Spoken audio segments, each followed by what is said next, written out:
E aí galera, beleza? Tudo tranquilo? Tudo certo? Hoje no Crime Lines vamos contar a história de Mary Bell, a criança assassina. Se você é novo por aqui, você está no quadro Crime Lines do canal Rafa Master 88. No quadro Crime Lines a gente conta sobre histórias, crimes, casos, mistérios, suspense. Então galera, se inscreva, curta, compartilhe. Assista a nossa playlist lá do Crime Lines. Tem vários crimes ali, o canal é novo, então eu preciso muito da ajuda de vocês. Beleza? Tamo junto? Então solta a intro.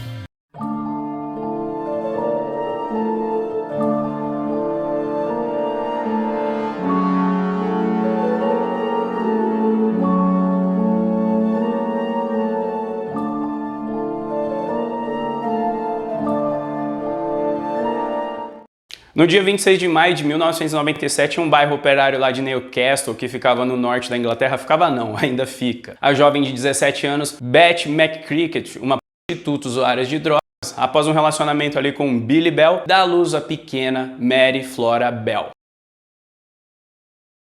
Eles até moravam na mesma casa, mas a Beth e o Billy, eles não viviam com marido e mulher. Nos dias ali que a Beth, ela estava nos bares londrinos, né, nos dias que ela estava, o Billy estava ali nas ruas praticando seus roubos, praticando os assaltos. E a Beth, ela maltratava muito sua pequena filha Mary Bell. E o seu pai lá, o Billy, ao contrário, ele não batia nos filhos, eles tratavam com um relativo carinho ali. Porém, mais tarde, o Billy, ele foi preso, depois de ter cometido mais um dos seus vários assaltos. E a Beth, ela vendeu a virgindade da Mary Bell e passou a prostituir apenas com 5 anos de idade. Era um relacionamento hiper conturbado com sua mãe, não preciso nem falar. Ela sempre torturava psicologicamente a Mary. E quando menor, a Beth, ela esfregava o rosto da Mary ali na urina quando ela fazia xixi na cama e, além de tudo, além de todas essas loucuras que eu já disse, ela obrigava a Mary a fazer sexo oral nos seus clientes.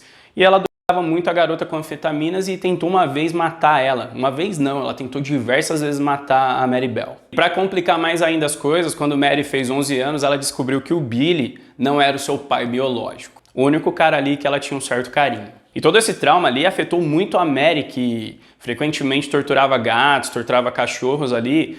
Isso aí eles diziam que era um efeito colateral dos maus tratos que ela tinha sofrido. E tempos depois, além de maltratar, ela começou a matar os animaizinhos ali. E um pouco mais tarde ela começou a treinar estrangulamento em crianças na escola, mano. A menina tava ficando muito doida. Um tempo depois, a Beth, a mãe dela, tentou entregar ela para um programa de adoção. Só que a Mary tinha uma tia que sempre trazia ela de volta para casa. Então, nesse meio tempo ali, tempos depois, na realidade, a Beth, ela tentou matar a Mary dando fortes doses de droga.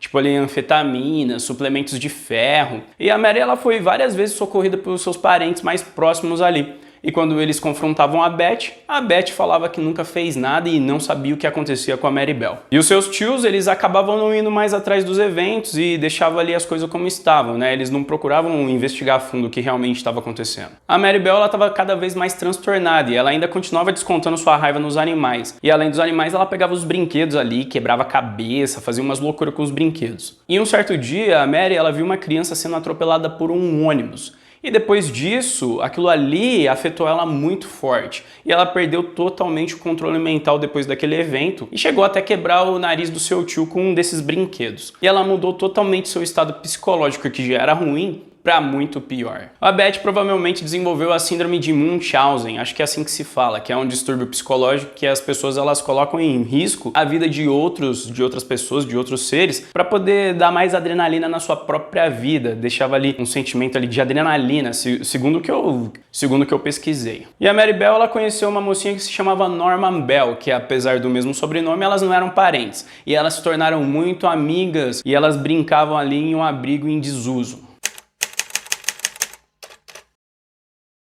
Um certo dia, um primo da Mary, um jovem garotinho de 3 anos que se chamava Martin Brown, ele caiu e bateu a cabeça no chão.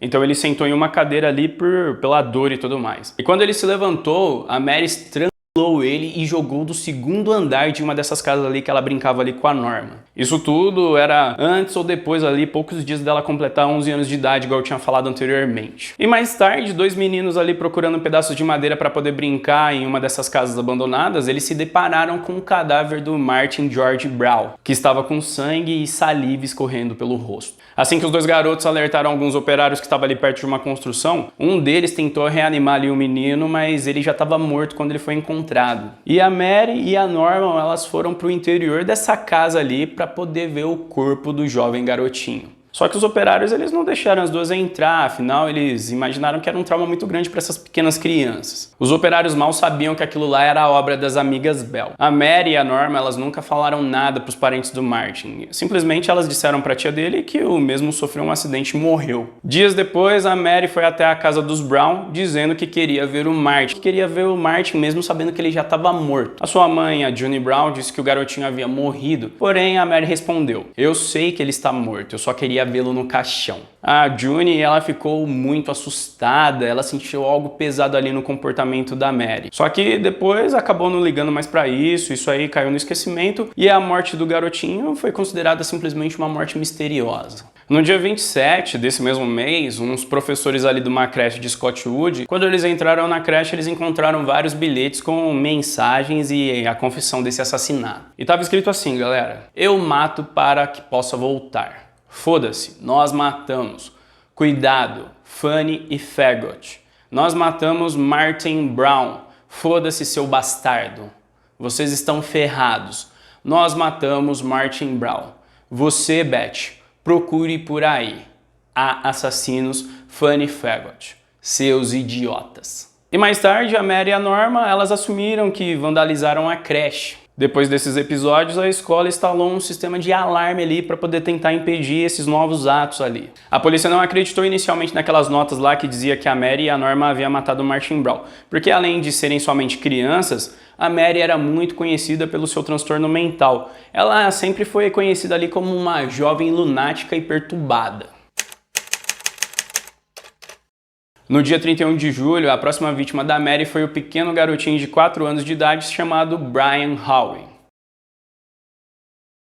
O Brian ele brincava ali perto de uns carros abandonados numa linha de trem ali. As crianças elas costumavam brincar nessas localidades ali, era um lugar meio abandonado, um lugar ali que tinha um pouco de mato e tudo mais. A Mary simplesmente o estrangulou e além de tudo ela perfurou suas coxas e genitais e ainda dilacerou sua barriga onde escreveu um M enorme ali no seu abdômen e também cortou parte do seu cabelo utilizando uma tesoura. Nesse dia, a Norma estava junto com a Mary e ela ficou muito assustada ali com aquele ato doentio ali da sua amiga. Ela pediu que ela parasse de fazer aquilo e saiu correndo depois que ela viu a Mary marcando a barriga do menino ali com a tesoura. Eu não sei porque a Norma achou a Mary doente só esse dia, afinal de contas, dias antes ela matou uma criança, né? Mais tarde, a irmã do Brian, a Patty Hall, ela saiu em sua busca, até que Mary percebeu que ela procurava o irmão. Então ela pergunta: "Você está procurando o Brian? Eu posso te ajudar a encontrá-lo." Mary e Norma levam Patty até esse terreno baldio ali, que tinha vários blocos de concreto, alegando que as crianças costumavam brincar naquele local, o que era verdade, né? Todas as crianças brincavam nesse local. E como a Mary Bell ela tinha matado o Brian, ela queria ver a reação da Patty quando encontrasse o corpo do irmão, porque a Mary praticamente levou ela até o irmão.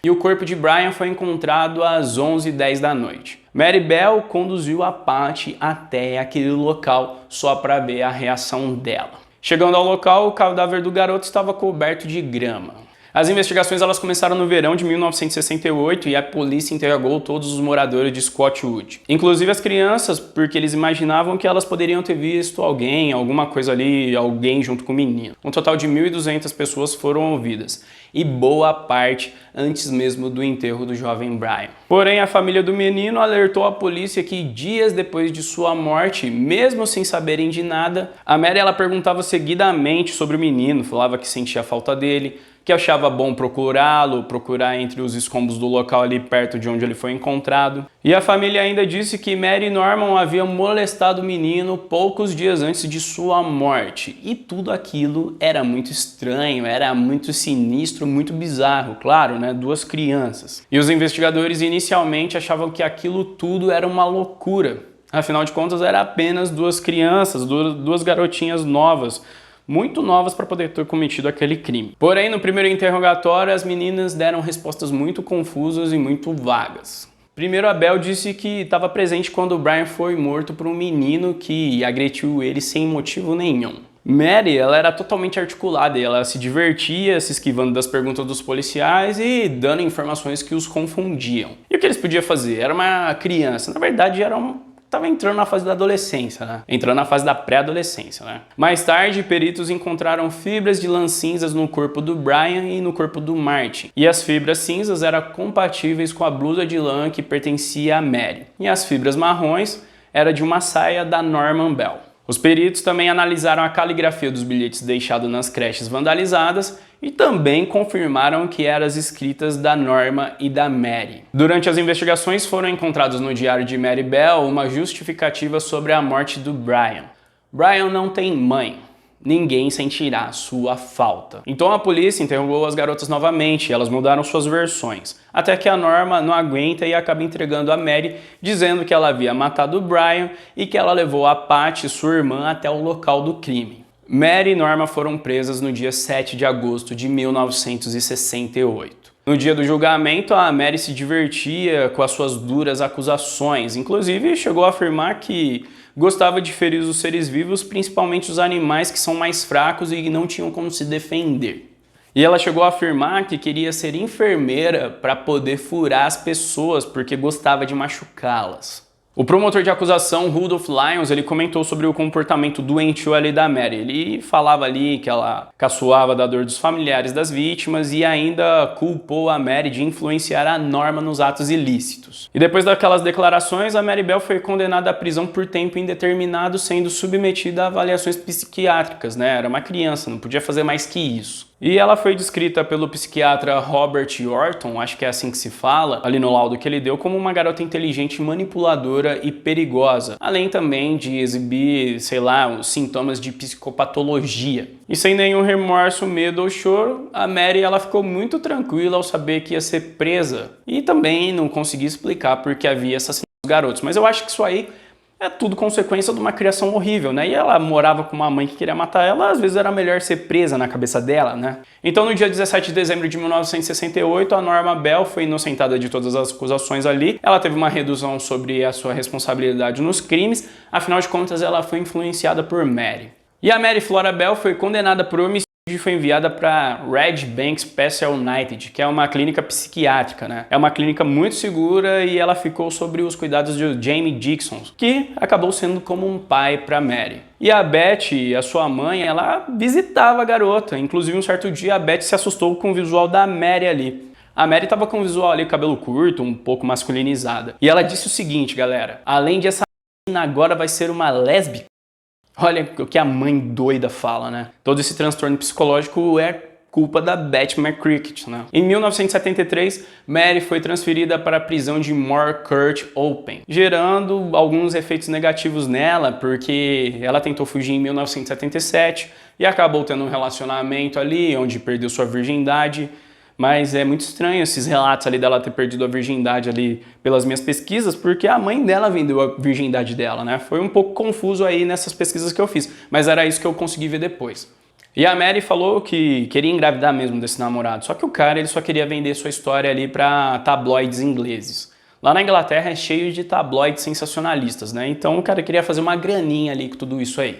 Mary Bell ela obteve a liberdade cerca de 3 anos mais tarde dessas loucuras todas aí. Foi em 14 de maio de 1980. E ela mudou para uma cidade que se chama Suffolk, eu acho que é assim que se fala, que é um condado inglês ao oeste de Cambridgeshire, onde ela conseguiu um emprego em uma creche. Porém, devido aos seus históricos ali, os oficiais de justiça acharam que esse trabalho era um pouco inadequado para ela. Pelo menos naquele momento, né? Afinal de contas, ela matou 2 crianças. E a Mary Bell conseguiu um outro emprego, mas agora como uma garçonete. Um tempo depois, a Mary voltou a morar com sua mãe e agora ela conseguiu engravidar de um outro rapaz, um outro namorado que ela teve.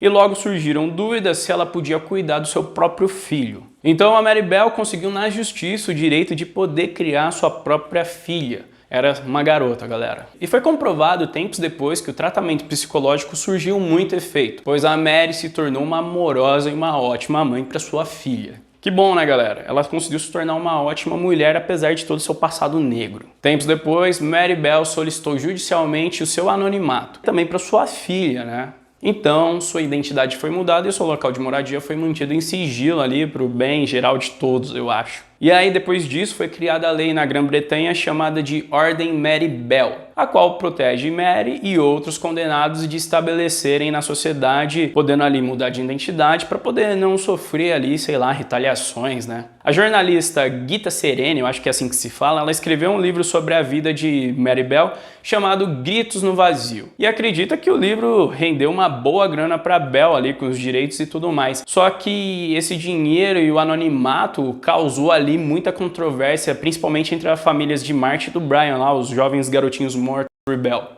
Afinal de contas, né, na cabeça dos familiares dos garotinhos, a Bell recebeu uma boa grana e ainda ficou famosa. Porque senão eu não estaria contando essa história, eu não conheceria essa história. Vocês já devem ter visto essa história contada por outros youtubers, jornalistas e tudo mais. Aos 51 anos de idade, a Mary virou vó.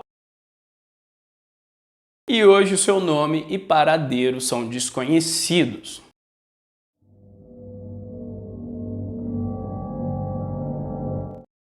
Então é isso, galera, a história da criança assassina Mary Bell. Beleza, tamo junto? Se você não é inscrito no canal, se inscreva, dê aquela força pra gente, ajude o Rafa aqui a conseguir mais inscritos, beleza, galera? Tamo junto, então até a próxima!